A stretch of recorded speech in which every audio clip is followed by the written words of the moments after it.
Hello and welcome to another episode of the Kid Stories Podcast. I'm Phil Bechtel. Let's get into a shout out. Happy birthday to Hannah. Did you know that a while back Hannah named her cat after Dropkick Kitty Cat? So amazing.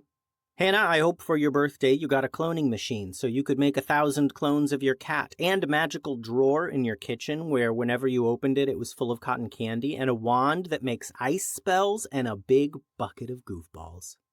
Hannah, if you were a character from the stories, you'd be a fix wizard who could fix people's injuries. You would breathe magical powder into your hand and sprinkle it onto nearly any wound, and it would make it all better. Thanks for listening, Hannah. Nicholas, from up in the PNW, shared an awesome drawing of Nacho and some goblins. That was great, Nicholas. Thanks for that. Nicholas, I think if you were a character from the stories, you'd be a tree speaker.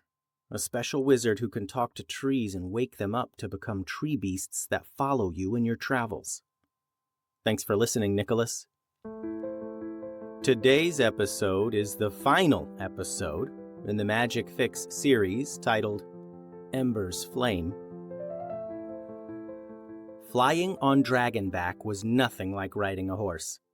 As Nora gripped the smooth scales of her young dragon mount, she felt the powerful muscles beneath her as they soared through the sky.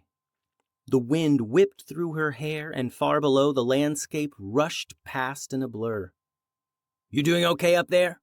her dragon called back, his voice barely audible over the rushing wind. "Better than okay," Nora shouted back, surprised to find it was true. Despite everything they were flying toward, despite the danger ahead, there was something incredible about racing through the sky with an army of dragons. To her left and right, Pip and Finn rode their own young dragons, their faces alive with excitement. Above them, the adult dragons flew in formation, Pyraxis, the Golden Imperial, leading the charge, his massive form cutting through the clouds like a golden arrow. "There!" one of the storm greys called out, lightning crackling along his scales as he pointed toward the horizon. "The facility!" Even from a distance, they could see something was wrong. Torches and magical lights blazed around the abandoned farm buildings, far more activity than there should have been at this hour. Wagons were moving and tiny figures scurried between the buildings like ants. "They're evacuating," Finn called. "Right now!" "Then we're just in time," Pyraxis' voice rumbled through the clouds. "Prepare for battle." The attack began with a sound like thunder. Pyraxis dove from the sky, blocking out the stars as golden fire erupted from his jaws. A huge fireball shot from his mouth, and the blast struck one of the wagons, sending it tumbling end over end in a spray of flames as guards scattered in all directions. The other adult dragons followed his lead, sweeping down from different angles. Lightning crackled from the storm greys, striking the ground around the fleeing guards.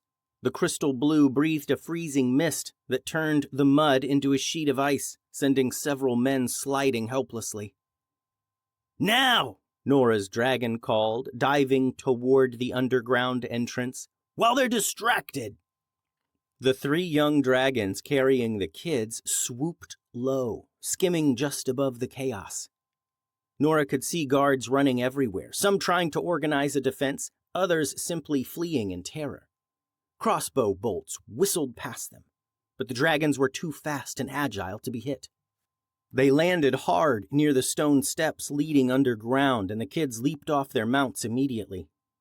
"Stay close," Pip's dragon warned. "We will," Nora promised, then turned to her friends. "Ready?" Finn activated his cloak of overlook, his form becoming nearly impossible to see. "Let's go get those eggs." They rushed down the stone steps as the battle raged overhead. Behind them, they could hear Rex's distinctive roar. The enslaved Copper Red had emerged to defend his captors. The sound made Nora's heart ache. Somewhere in that roar was a dragon who had been stolen from his family and forced to serve criminals. The underground facility was in chaos. Guards ran through the corridors, some heading up to join the fight, others trying to grab valuable equipment before fleeing. Elena's voice echoed from somewhere deeper in the complex, shouting orders that no one seemed to be following. The young dragons crept behind the kids, not engaging the frantic guards. They were specifically on the lookout for the eggs. "This way," Nora whispered, leading them toward the main egg chamber. Her new crossbow, Trueflight, felt reassuring in her hands. The main egg chamber was a scene of frantic activity. Workers were hastily loading dragon eggs into padded crates, clearly trying to evacuate as many as possible before the dragons above could reach them. "There!" Pip yelled. 3 young dragons barreled through the hall behind them, their smaller size allowing them to navigate the underground passages. The workers scattered as the dragons took action. "The eggs!" one of the young dragons cried out, seeing dozens of his people's stolen children lined up like merchandise. "So many!" Nora raised Trueflight and fired at the workers who were still trying to load crates. The magical bolts struck with perfect accuracy, pinning several men to the walls by their sleeves without harming them. "Drop the eggs and get out," she shouted. Pip pulled smoke bombs from her new infinite satchel, throwing them to create confusion while the young dragons carefully lifted eggs in their claws. The young dragons down there with them grabbed 2 eggs each and turned to rush them up to the surface. "No, wait!" called out Pip. "Put 'em in here." She held open her infinite bag. They could drop every single egg in the bag and Pip would still be able to easily carry it up. They began dropping the eggs in one by one, watching them mysteriously disappear into the shadow of the magical bag. That's when they heard Elena's voice, much closer now. "Seal the tunnels! Don't let them escape with our inventory!" "She's trying to trap us down here," Finn realized, his shadow step boots allowing him to move silently through the chamber. "There!" He pointed to a side passage where guards were rolling a massive stone to block an exit. It was clear now there were more hidden exits than they knew about. Nora didn't hesitate. Trueflight sang as she fired, the magical bolts striking the guards and forcing them to run. "Not today," she called out. As they worked to bag the eggs, a bone-chilling roar echoed down from above. Some of the secret exits and tunnels were open to the underground facility as the gang tried to escape. They could hear the sounds of battle from outside. "The Shadow Black!" Pyraxis' voice was strained. "She's attacking from invisible positions." "And Rex is fighting like a berserker," added one of the Storm Greys. "We can't get close without hurting him." Pip looked at her friends as they continued loading eggs into her infinite bag. "We need to get these eggs out of here and help somehow." "Almost done," Finn said as he gathered the last few eggs from the far corners of the chamber. "That's all of them." "Then let's go." Nora led the charge back up the stone steps, followed by Pip carrying her bag full of rescued eggs and the 3 young dragons. What guards were left didn't bother with them. They were too busy trying to escape to the surface and run away to do anything. As they all emerged above ground, the scene was intense. Rex flew in aggressive circles, breathing superheated fire at any dragon that came near him. The Shadow Black kept materializing just long enough to rake her claws across other dragons before vanishing again. "There!" shouted the Crystal Blue Dragon. "Rex is landing!" The enslaved Copper Red had touched down near the entrance, positioning himself between the adult dragons and the underground facility. His eyes were wild and unfocused, and Nora could see he was breathing so hard that his fire was becoming dangerously hot. "Rex, we're trying to help you," called out one of the Highland Greens, but Rex only roared in response and sent a blast of flame that could have melted steel. "We have to stop him before he hurts himself," Pyraxis yelled, "and the Shadow Black is too dangerous to leave free." That's when the Crystal Blue Dragon made her move. She flew directly at Rex, dodging his fire, and breathed her freezing mist at his feet. The ice spread quickly, trapping his legs in place. "Now!" shouted Pyraxis. 2 Storm Greys coordinated their attack, creating a cage of crackling lightning around Rex. The electricity didn't hurt him, but it prevented him from moving or breathing fire.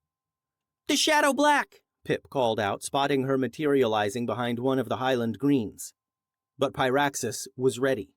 The massive Golden Imperial spun around and breathed a continuous stream of golden fire in a wide circle around the shadow black. The flames seemed to have a life of their own as they stretched up into a tall dome, trapping the shadow black dragon. Even if she went invisible, she wouldn't be able to get out of this flame cage. Yield, Pyraxis commanded. We don't want to hurt you. For a moment, the shadow black looked like she might fight. Then the forest green dragon stared at her from the other side of her flame prison. The green dragon breathed her strange, thick, green mist right through the flames, into the shadow black's face, and it shook its head violently. The healing mist of the forest green was clearing the mind of the shadow dragon, and she did the same to Rex. With the enslaved dragons subdued, Elena made one final desperate attempt to escape. She emerged from a hidden exit carrying a single crate of small eggs, heading for a horse tethered at the edge of the farm. "Oh, no, you don't," Pip shouted, reaching into her infinite satchel. She pulled out her most powerful stink bomb, a potion so disgusting it should not even have existed, and hurled it at Elena. The vial shattered against the ground in front of the fleeing woman, releasing a cloud of the most horrible smell imaginable. Running as hard as she could, Elena was breathing deep. She took in lungs full of the nasty stink and dropped the crate and fell to her knees, overcome by the stench.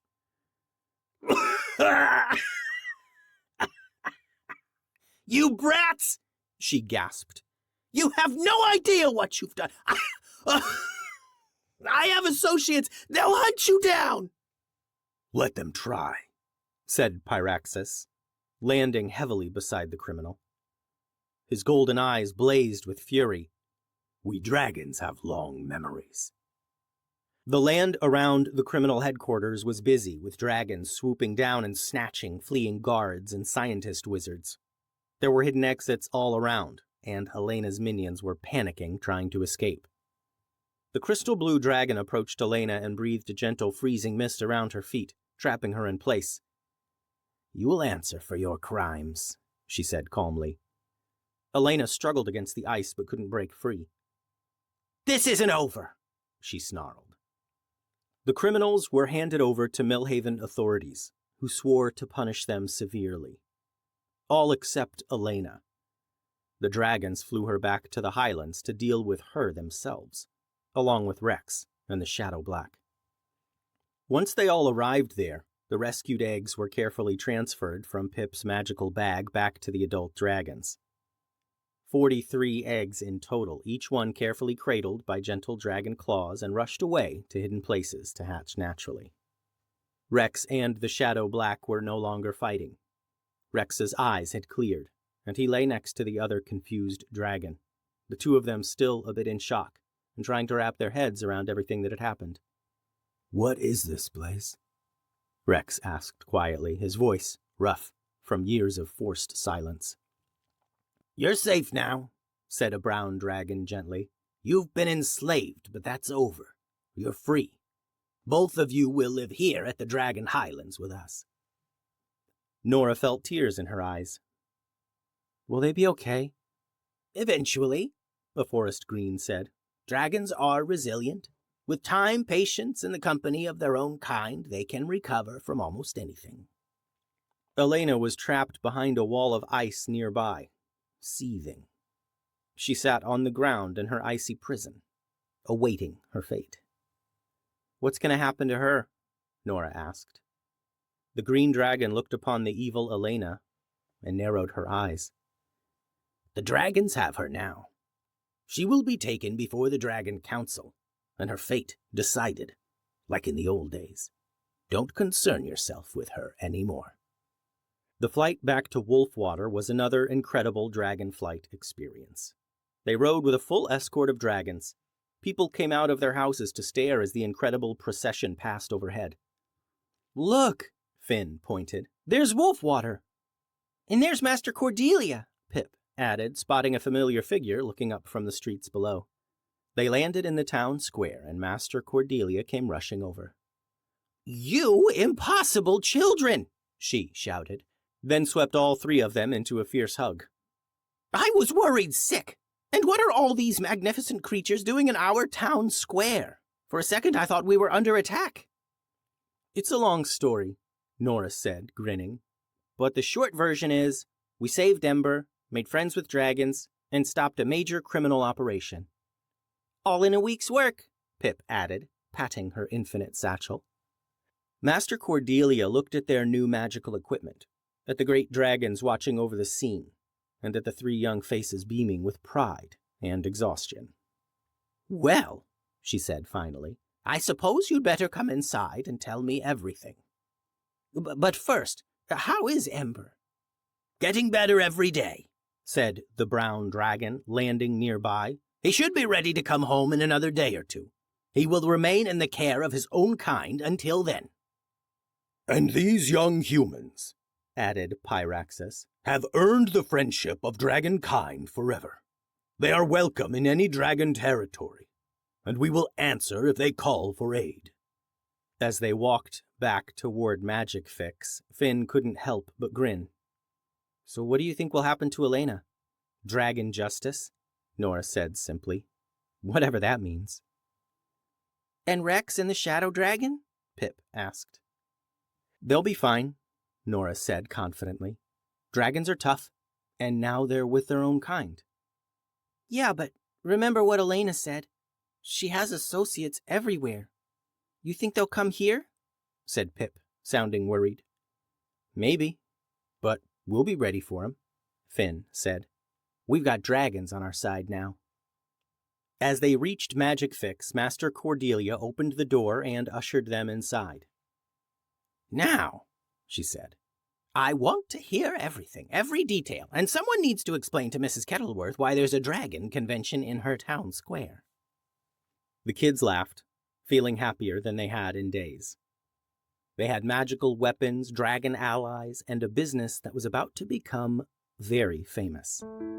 Whatever came next, Magic Fix was ready for it. The end. Thanks for listening, friends. The website is kidstoriespodcast.com. Send all your drawings and things to kidstoriespodcast@gmail.com. Adios.